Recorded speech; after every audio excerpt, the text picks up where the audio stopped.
Bismillahirrahmanirrahim. Wassalatu wassalamu ala Rasulillah. Asyhadu an la ilaha illallah wahdahu la syarika lah wa asyhadu anna Muhammadan abduhu wa rasuluh. Allahumma shalli wa sallim wa barik ala sayyidina wa maulana Muhammadin wa ala alihi wa sahbihi ajma'in. Amma ba'du. Qala ta'ala a'udzu billahi minasy syaithanir rajim. Bismillahirrahmanirrahim. Wa alhamaha fujuraha wa taqwaha. Qad aflaha man zakkaha wa qad khaba man dassaha. Qala ta'ala a'udzu billahi minasy syaithanir rajim. Bismillahirrahmanirrahim. Wa idza qila tafassahu fafsahu yafsahillahu lakum wa idza qila isjudu fasjudu lillahi alladzi amana minkum walladzi utul ilma darajat. Man salaka tariqan yatasuqi ilman sallallahu bihi tariqan jannah. Rawat semuanya yang sama-sama kami doakan Allah Subhanahu wa taala.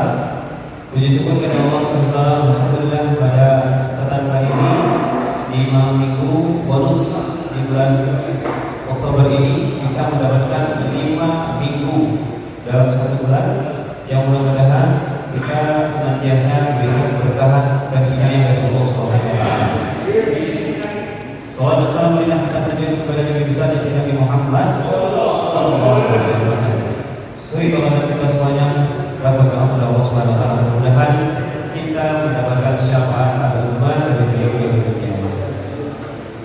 Selanjutnya Bapak semuanya saudara yang sama-sama kami hormati Allah Subhanahu wa taala.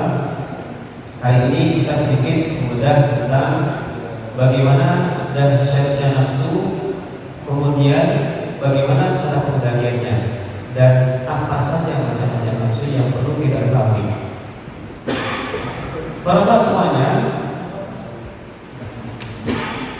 kenapa hari ini kita berbicara tentang nafsu? Siapa yang bisa kasih apa namanya pemikiran sedikit? Kenapa Ustaz tadi hari ini berbicara tentang nafsu? Padahal Allah Subhanahu wa taala ternyata memberikan ilham terkait nafsu itu. Ilham yang tidak kita batas dan selalu bersemai di dalam pikiran dan hati manusia. Betul nggak Bapak? Betul nggak?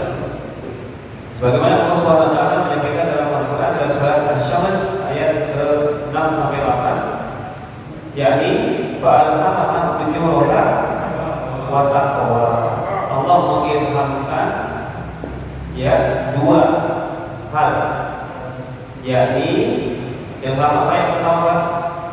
Fujur, ilham nafsu, ilham ketidaktaatan, ilham condong untuk melakukan kesalahan. Ilham yang kedua adalah takwa. Nah ini beriringan.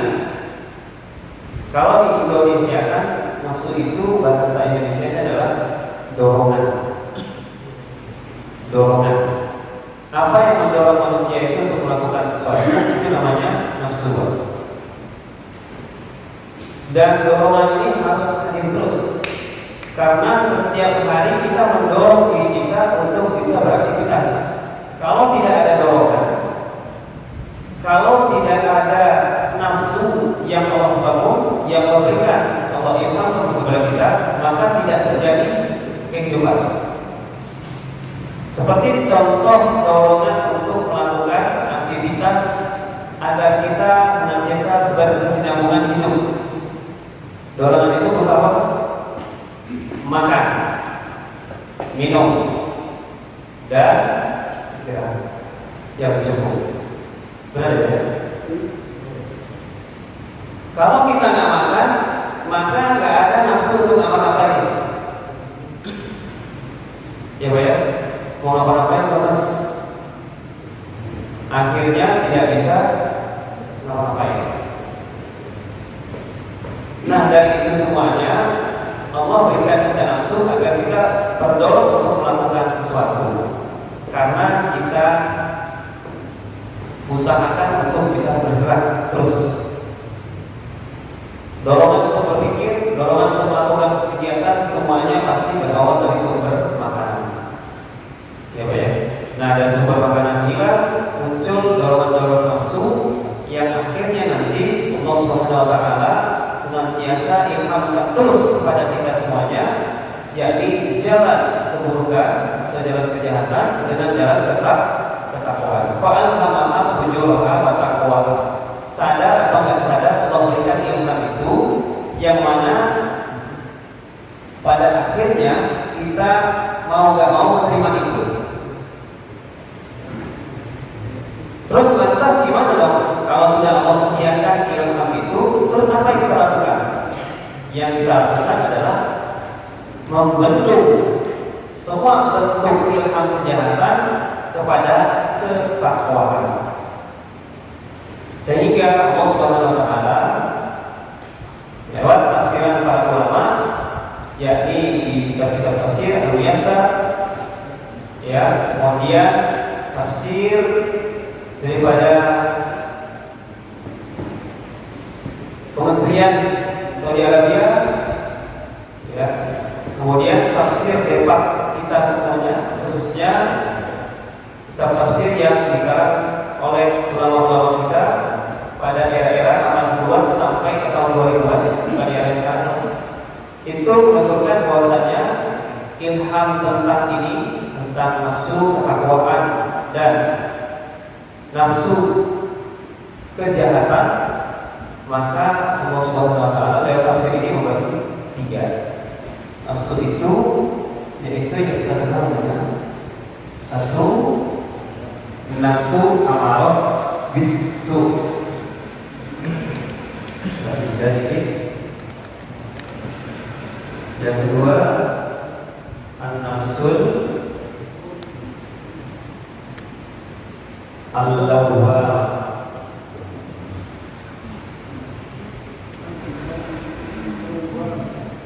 Yang ketiga, ini an-nafsul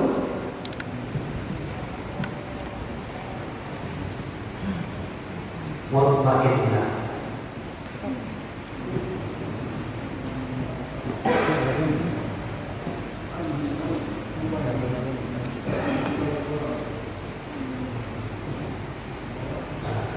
Terakhir nanti disimpulkan ada namanya an-nafsu al-mulhamah. Mulhamah bagaimana dalam tafsir surat Asy-Syams ayat 23 dan supaya fa'alhamaha fujuraha wa taqwaha. Ini yang kita maksud dengan takwa.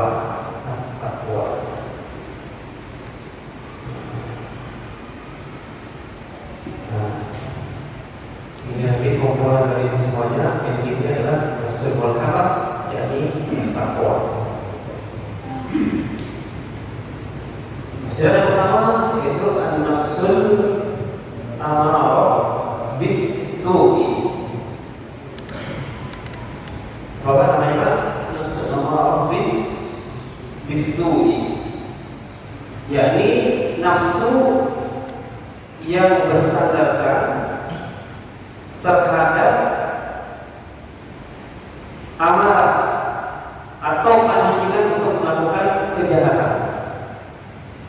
Biasanya ini adalah nafsu yang mengandung pertikaian terhadap baik diri sendiri, pertumbuhan hati kita sendiri, atau orang lain, atau bahkan ke keturunan biologis kita. Dan biasanya nafsu amarah bisu ini nafsu yang memancing manusia untuk bertikai yang pada akhirnya tercerai-berai. Ya, ketika sudah tercerai-berai karena egosentris, karena tidak mematuhi aturan Allah dan Rasulnya, kemudian berfokus kepada manusia, maka Allah dan Rasul sudah diabaikan. Nah, ketika Allah dan Rasul sudah diabaikan, pusat daripada masalah manusia akhirnya bertikai adalah karena nafsu ini muncul dalam diri manusia. Bahkan dalam kitab Ihya Ulumuddin bahwa semuanya, jadi nafsu itu dikatakan ketika kita punya budaya, ya benar, Kuda ini bisa dipakai untuk tunggangan, bisa dipakai untuk perang, bisa dipakai kuda ini untuk ternak. Diperbanyak, ya Pak ya. Wal a'yatu bahal quriyat qadaha, demi kuda-kuda perang yang senantiasa ya Pak ya. Nah itu Pak, biasanya kalau kita mau melatih nafsu itu tidak ada di dalam diri kita, sabar, tenang, tidak apa-apa terkait agar kita terjadi konflik, maka jadikan diri kita seperti mempunyai kuda liar. Kuda liar itu adalah bagian dari diri kita, yakni nafsu amarah. Siangnya, kata Allah kita, siangnya harus dipukul itu kuda. Banyak dipukulnya untuk apa?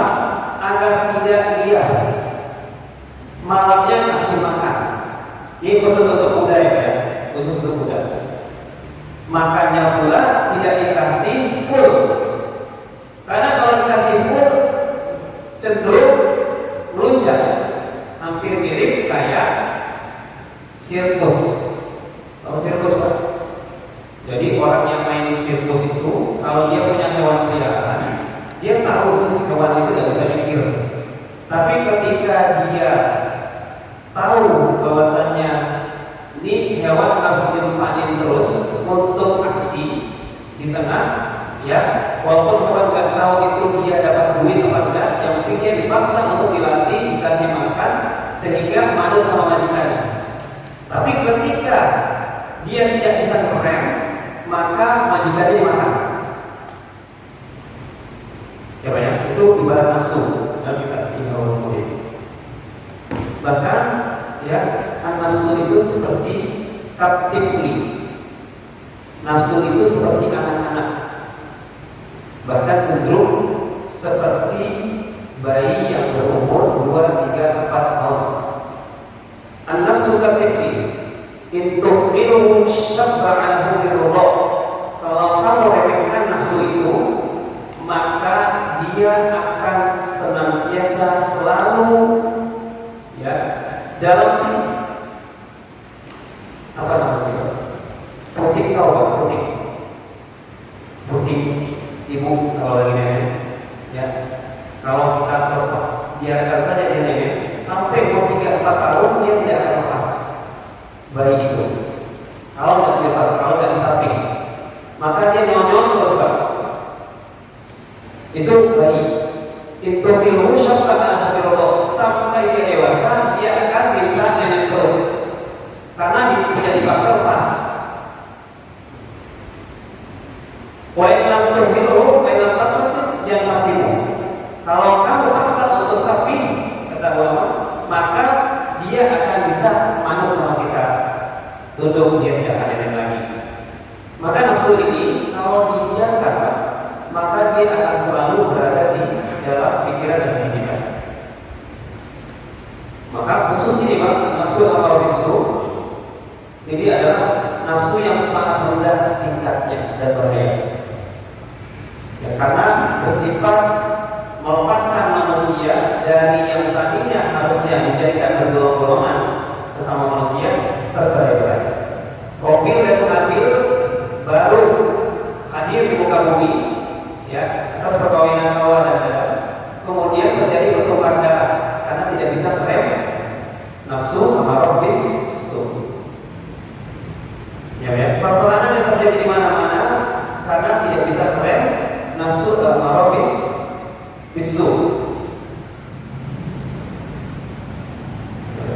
Ini dia, jadi nafsu amarah bisu.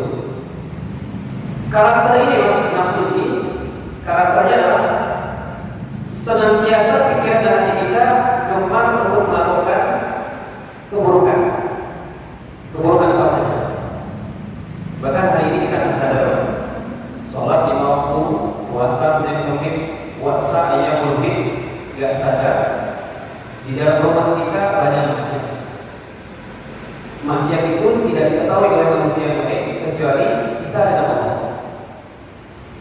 Sehingga kita pun tidak boleh mengumbar aib kita, hanya Allah yang tahu. Maka hati-hati sekali dengan nafsu ini. Terkadang kita nggak tahu, kita ngikutin. Contoh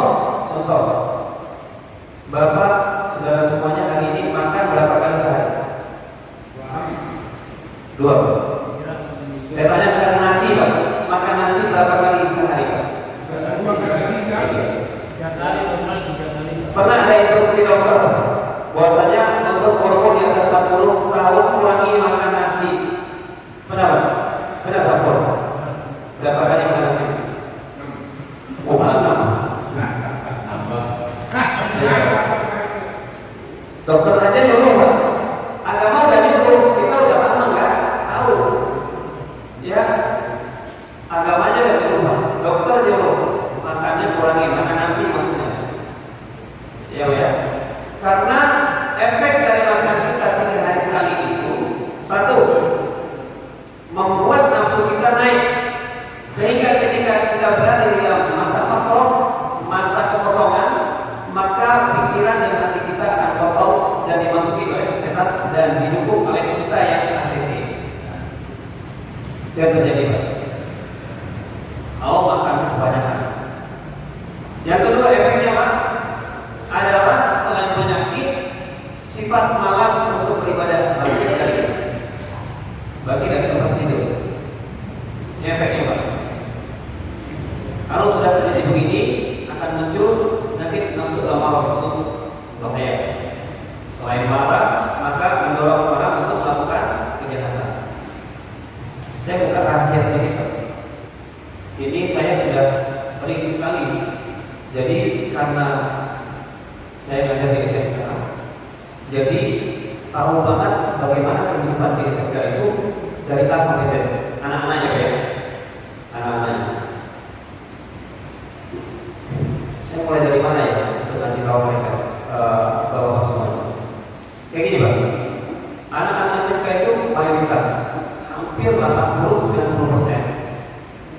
Ya, khusus anak-anak muda dimulai dari SMP, baru tahu kelas 2 SMP, kelas 3 SMP, 1 SMA, kelas 2 SMA sampai kelas 3 SMA.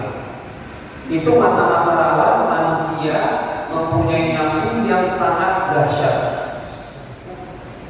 Ya, dahsyat.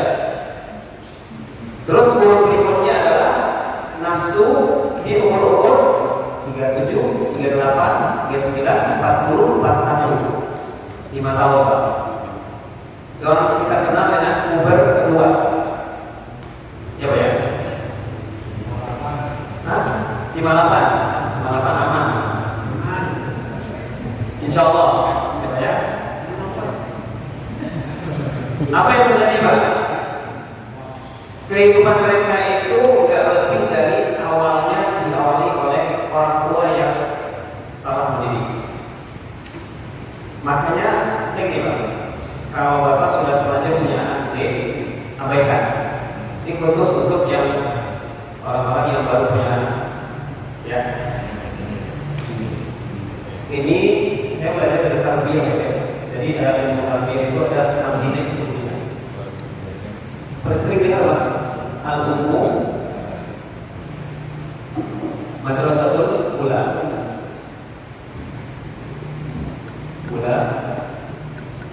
fil manzil. Ibu itu adalah madrasah pertama di rumah, di tempat tinggal. Tadi saya sudah kasih clue sama Bapak. Ketika si ibu tidak bisa menyapin di umur 2 tahun, maka dia akan manja anak tersebut dan akan selalu dia akan menerima sesuatu yang harus dihadirkan oleh orang tua. Umur 3 tahun, 4 tahun, 5 tahun, terus sampai 12 tahun, itu bukan lagi ibu. Itu harusnya adalah kerjaan Bapak. Coba ya, kerjaan si ayah. Kebanyakan dari kita tidak seperti itu.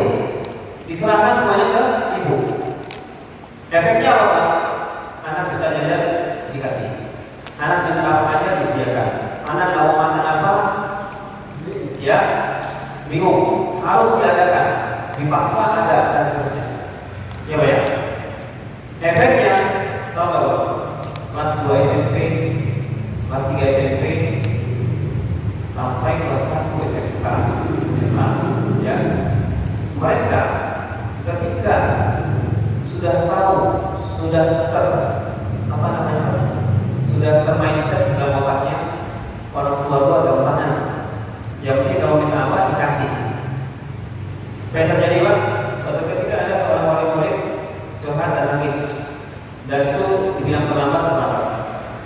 Jadi orang tua ini setiap hari seperti biasa, mulai dari kelas 1 SMP sampai kelas 3 SMA itu dikasih duit 100.000. Ketika ada masalah orang tuanya dalam ekonomi, ternyata yang terjadi apa? Tidak bisa ngasih sejuta segitu. Yang pada akhirnya dikasih 30.000 pada anak. Apa yang terjadi, Pak? Udah dia main. Ya, gas yang untuk mengolah Pak dilempar ke ibu bapaknya. Gas yang bentuknya bulat kecil dilempar ke orang tua. Apa masalahnya? Masalahnya karena tidak ada yang keren, diberikan kemanjaan-kemanjaan. Apa yang membuat umat Nabi Nuh alaihissalam yang tadinya sudah satu gerbong dengan orang baik, tahu-tahu banyak menjadi penyembah matahari, penyembah dewa, penyembah pohon. Apa? Karena nafsu tadi, Pak. Harusnya pikiran kita, orang yang ada di kapal Nabi Nuh itu orang baik semua, betul? Harusnya. Tapi kok jebol lagi? Masalah lagi. Harusnya kaum Nabi Lut itu sudah dihancurin semuanya, sisanya berarti 3 orang baik. Harusnya nggak ada lagi LGBT. Kok muncul lagi? Dan bahkan dipelihara oleh orang-orang tertentu. Jadi awalnya dari kecil, kemudian dipelihara oleh lingkungan, kemudian akhirnya diasesi oleh pemerintah. Tidak diblokir video porno, tidak diblokir aksi tawuran, video tentang tawuran, tidak diblokir tentang aksi video-video yang bertumpah darah. Akhirnya pemain saya sudah mau taksi anak ini. Oh iya, sekarang lagi ngetren nih melawan orang tua. Yuk, tembak. Sekarang lagi ngetren nih yang namanya melawan guru. Ada guru beli sedikit, oh tidak boleh lagi yuk. Sudah banyak videonya di mana-mana. Sekarang lagi ngetren anak bunuh orang tuanya. Ya Pak ya. Dan itu Bapak lihat info-info, misalnya info Bekasi Utara, info Tambun, info Cibitung, info Jakarta Utara, semuanya isinya apa? Coba lihat. Tidak ada berita positif. Rata-rata beritanya adalah orang bunuh diri, baby blues, ibu bunuh diri atau membunuh anaknya karena nggak kuat, suaminya sibuk di luar, hanya ngasih duit. Ya, tawuran tiap malam, begal, apalagi Pak informasinya, kebakaran, pasar dibakar atau kebakaran konslet, tabrakan, isinya itu semua. Kalau isinya itu semua, kira-kira nafsu kita bertambah ini kalau apa? Bahkan pengen melakukan. Nah, remnya apa? Kalau kita ini insya Allah ini dari pojok kanan sampai sini sudah terkontrol baik banget, insya Allah. Karena kita circle-circle yang senantiasa mengontrol nafsu itu lewat musola. Ya, saya yakin insya Allah ada remnya. Walaupun tadi tidak ada jaminan bahwasanya kita ketika dalam kesendirian melakukan apapun yang terjadi hanya kita dengan Allah yang tahu. Ini nafsu apa namanya al-marassul, jadi banget. Ini ya Pak ya, yang bisa memancing manusia ke arah yang tidak baik. Yang kedua, ini surat Yusuf ayat 53. Nafsul lawamah ini surat Al-Qiyamah ayat 2. Nafsul lawamah apa? Nafsul lawamah adalah nafsu yang ketika kondisi manusia berada dalam dua.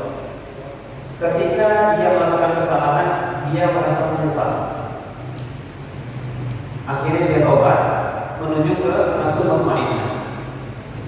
Atau yang kedua terjadi di akhirat, ya.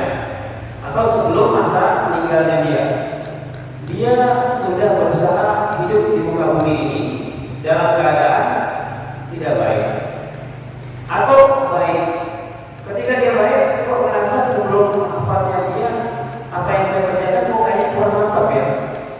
Misalnya kayak sholat, saya udah sholat ini, tapi kok belum khusyuk ya, merasa dirinya nggak mantap. Maka nafsu ini bisa mendorong dia untuk bisa ke nafsu yang ketiga. Ya baik. Gara-gara berbuat kesalahan dia tobat, gara-gara dia berbuat kebaikan tapi kurang maksimal. Gitu Pak. Ini nafsu dan lawama. Nafsu yang memberikan rasa penyesalan. Bahkan Allah SWT tergambarkan di dalam surat Al-Qiyamah ayat 2 itu, Allah SWT bersumpah demi hari kiamat yang pasti akan terjadi. Yang kedua demi nafsu yang menyesali perbuatan manusia tersebut. Berarti nafsu ini ada di dalam diri kita semuanya. Ketika kita berbuat kesalahan, pasti kita akan berusaha untuk berbuat baik kembali. Taubat kembali kepada Allah SWT. Kalau kita berbuat baik tapi merasa nggak maksimal, pasti kita tindakan lagi ke arah yang lebih baik. Ini nafsu lawamah. Ya, nafsu lawamah. Yang terakhir, nafsu mutmainnah. Nafsu mutmainnah ini ada beberapa. Ini terangkum di dalam surat Al-Fajr ayat 27.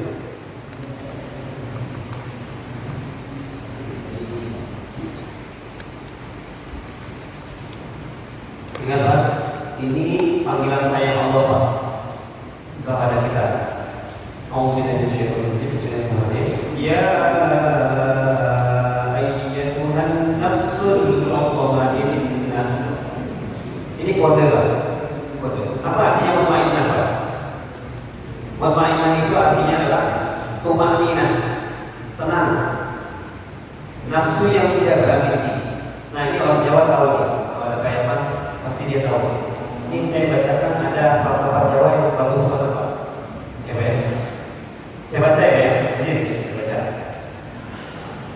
Kalau untuk menuju ke nafsu mutmainnah ini ada 3 yang harus kita laksanakan. Pertama, sirna dalani pati. Apa yang Pak kasih tahu? Sirna dalani pati. Yang kedua, nusfat. Yang ketiga, luber tanpo kebek. Kebek ya? Oh kebek. Kebek ya? Siapa yang tahu artinya Pak?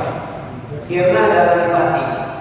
Kalau mau dipanggil sayang sama Allah, ya ayyatuhan nafsul mutmainnah, coba sirna dalani pati. Siapa yang tahu hati? Hati yang bersih. Hati yang bersih. Oke, bagus. Yang lain, yang Jawa-Jawa nih. Tidak apa artinya. Sirna dalani pati. Pak Sarvin kayaknya masih bisa bahasa Sanskerta ya. Tahu nggak? Sirna dalani pati. Artinya selamat. Hilangkan apa?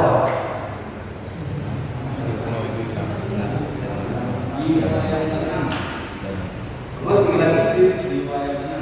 Hilangkan lagi kan? Hilangkan. Supaya kamu tidak tahu nih. Sirna dalani pati, dalani pati. Hilangkan apa? Semua kemauan dunia kita hilangkan. Hilangkan. Ya Pak ya.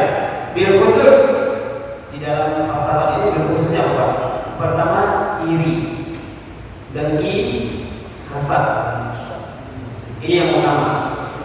Agar kita nanti dipanggil sama Allah, ya ayyuhan nafsul mutmainnah, irji'i ila rabbiki. Orang kalau udah nggak punya rasa dengki, iri terhadap dunia yang kecil ini, maka Allah bisa hidup terhadap hidupnya. Sirna dalani pati. Dan gak usah mikir apa-apa, yang penting kita hilangkan rasa itu. Dia orang punya status makan di mana kita ini. Gak usah ini Pak. Karena itu bikin penyakit hati kita. Pak Wakil nama kambing banyak kambingnya. Gak usah ini Pak. Nah, gak usah ini. Ya, Pak Edman lagi foto sama manajer apa gitu ya. Gak usah ini. Memang sudah dibagi sama Allah. Ya Pak ya. Ada anak hafiz 30 juz Al-Quran. Gak usah ini gitu. Ya Pak ya.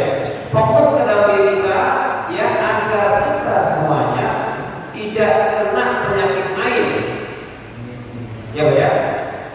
Kalau kita lihat seperti itu Pak, dunia ini semuanya, maka iri dan dengki ini tidak membawa kita kepada mutmainnah, rasa yang tenang, hati yang damai, sehingga Allah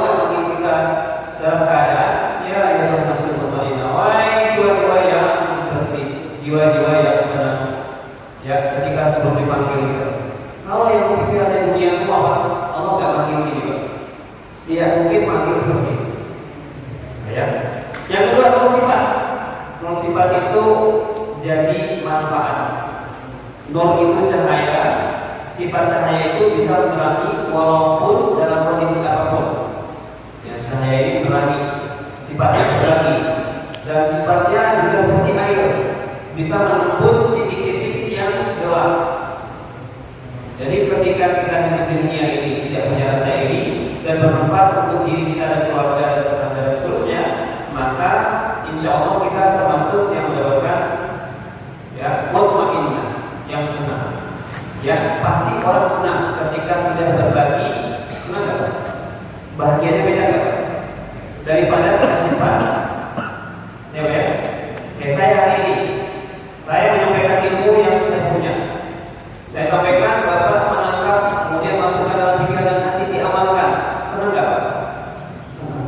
Bapak yang punya harta hari ini, setiap Jumat berkah, walaupun dalam keterbatasan, berbagi pada orang. Senang gak? Senang. Bayangkan komunitas Islam semua mempunyai sifat kesenangan ini, Pak. Senang untuk melakukan manfaat pada orang banyak. Makanya sekarang di antara bapak-bapak semuanya ada nggak? Di antara bapak, di handphone bapak itu ada misalnya bantu donasi pada pesantren bikin kamar mandi misalnya. Ada nggak? Ada yang pernah dapat? Bantu donasi. Alfia lagi bangun selama itu 40. Ada nggak? Banyak yang handphone. Kadang-kadang kita sekali lihat algoritmanya mana tuh, akhirnya dijawabin sama orang ini kayak orang lain ini dijawabin semuanya. Bantu orang tunanetra yang hari ini butuh belajar Al-Quran lewat Al-Quran Braille. Coba ya, sekian banyak bantuan tawaran semuanya, nggak ada yang nyangkut sedikit pun, walaupun pada fokusnya kan kita lagi fokus untuk keluarga dan ahli kita. Maka itu nggak ada masalah juga. Yang terakhir, luber tanpa tebak, gitu ya, lagi ya. Tepuk. Masalah ini bagus banget. Kalau bayangkan dulu ingatnya bambu ya. Saya masih ingat beliau sampaikan di rumah Pak Oki waktu itu lagi makan sambal. Itu masih ingat sekarang. Mudah-mudahan ini diingat oleh bapak-bapak. Sena dari Pati, sifat satu lagi, luber tanpa tebak. Apa artinya, Pak? Walaupun kita punya ilmu, walaupun kita punya jabatan, walaupun kita punya apapun yang kita punya hari ini, Pak, semuanya sifat. So, gak usah tonjolin. Sederhana aja. Sederhana. Banyak kok yang seperti itu dan orang-orang keren. Ya, kebanyakan orang-orang keren tampak di depan kita hari ini kayaknya kaya, ternyata banyak hutang. Makanya bagus dari atas sampai bawah.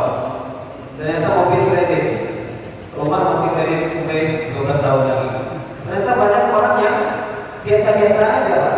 Pakaian cuma cantik, ternyata dia lebih besar aja, lebih mempunyai hikmah.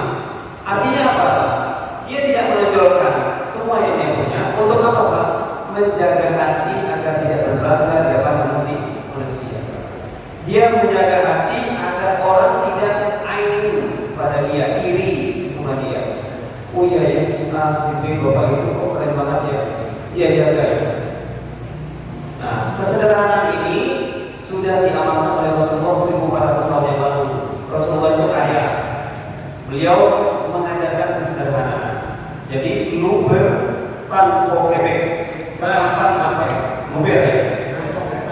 Tanpa kebak. Salah tulisannya. Contoh, Jual Jawa, luber.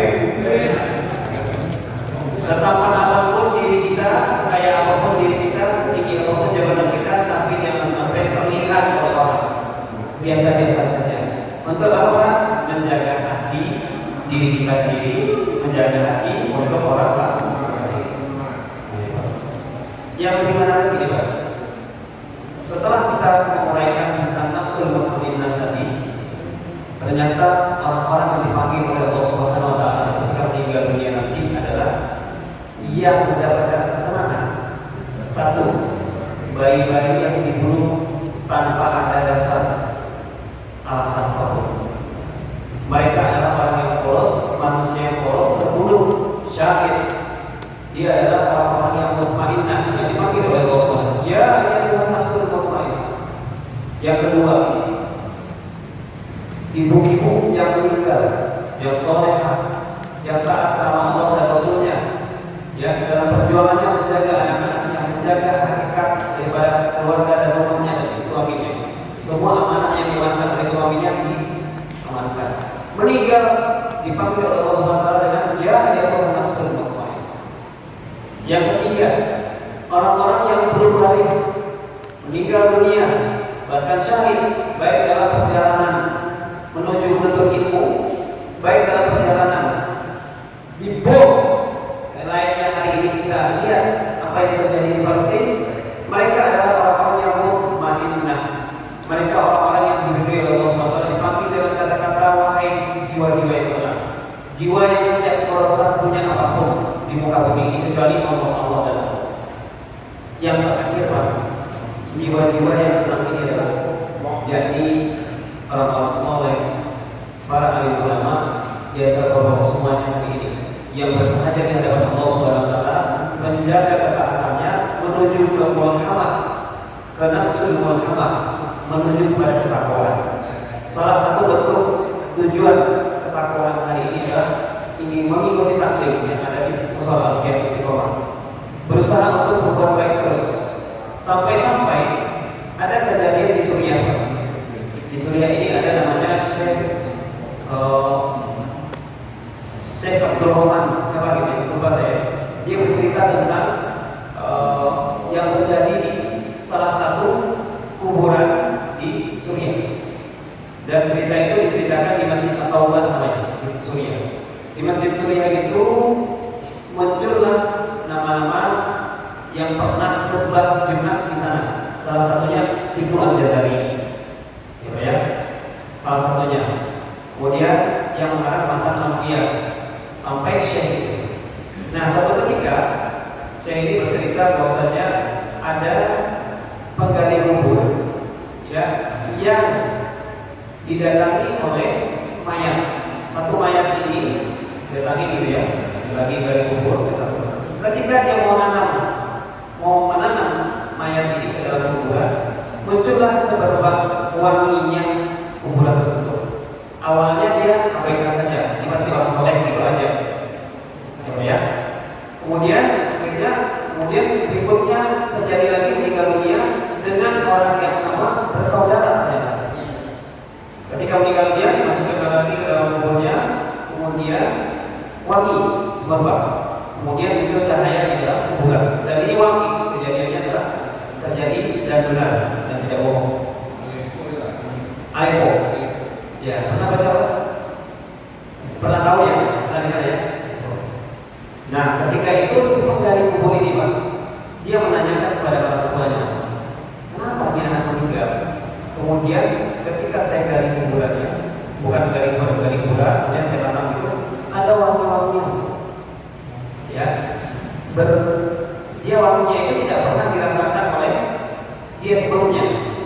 Seolah-olah ada cahaya yang memancar ke dalam kuburan ke langit.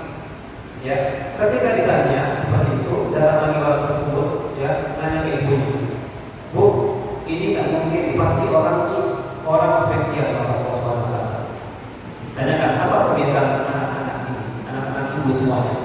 Tahu nggak Bapak? Anak yang pertama meninggal itu adalah dia menuntut ilmu dari satu tempat ke tempat lain.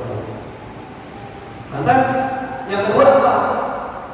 Yang mayatnya ditanam yang kedua, dia adalah saudara kandungnya sendiri yang suka membawa kayu bakar kemana-mana dan dijual kayu bakar tersebut dijadikan uang. Kemudian uang itu dikasih ke saudaranya menuntut ilmu.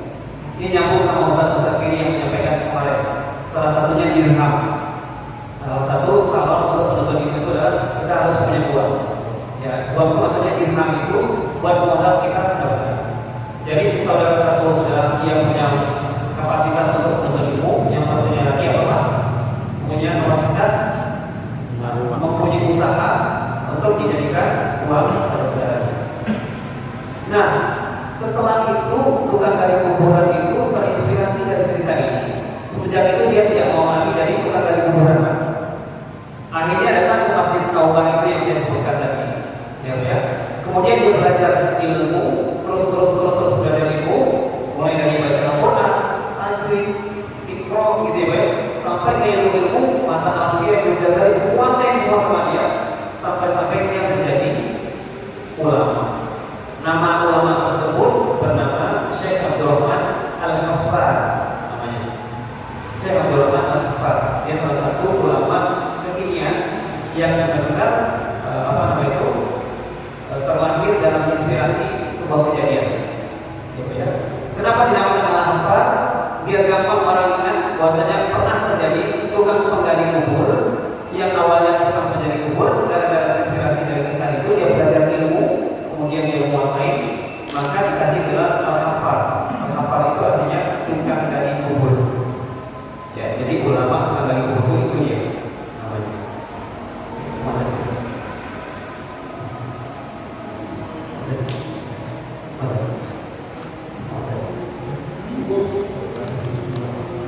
Nah, gitu Pak. Jadi inilah yang dimaksud dengan yaitu nasul mutmainnah. Selain ulama, selain orang-orang soleh, kita semua hari ini Pak yang berusaha ini untuk mendekatkan diri kepada Allah Subhanahu wa taala lewat ilmu, ya, maka kita semestinya berharap panggilan itu nanti sebelum semua jasa kita dipisah dari roh kita. Allah memanggil kita dengan ada dua untuk mengerai nafsu. Ada dua mungkin sebelum ada pertanyaan ini. Yang pertama puasa, kurangi makan yang banyak. Puasa Senin Kamis boleh atau ayam lebih boleh. Ya, kalau syukur puasa sehari, puasa enggak. Ada. Yang satu lagi Pak, untuk ngerem itu semuanya baca Al-Quran. Ya, baca Quran. Enggak ada yang lain. Karena itulah cara